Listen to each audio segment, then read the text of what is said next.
Alrighty, so let's talk about how to get the most out of your shoulder mobiliser. Let me tell you, mobility when it comes to hips and shoulders is the one thing I see decreasing with people as they age. So show us how we attach this little sucker to the door. Take it out of the box, clearly. Handy. Open your door. Hold on.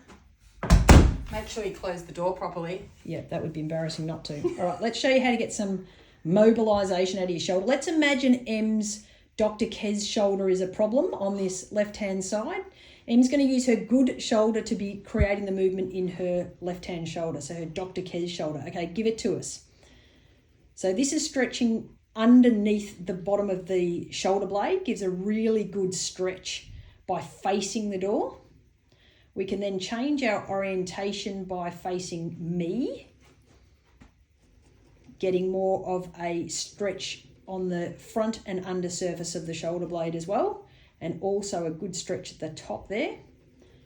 Spin and face away. I might just move my orientation now. Look at my qualifications up there. I am actually a chiropractor. No, it actually looks like someone else with a different name. So this is creating a good stretch right along. I find this stretches the bicep as well, which is really handy. And Em's got her hand down, you can see there. If she was to flip her hand up, you will find that it will stretch in a different location. So make sure you flip your hand up when you're in this position to get a really good stretch. We should all be doing this regardless of whether we have a shoulder problem. If you've got frozen shoulder, I'm telling you folks, this is the way to go. Best thing to do for it. All right, and then finally, two more little moves that we're going to do. Facing the other way, Em's shoulder is tucked up and behind her.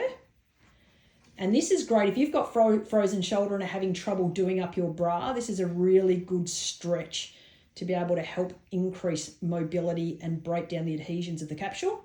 And then the last but not least, stretching across and in front of you. It's almost like mimicking reaching over and grabbing something out of a higher shelf, far off shelf, something of that nature. The key is you don't really need to move your good arm too far.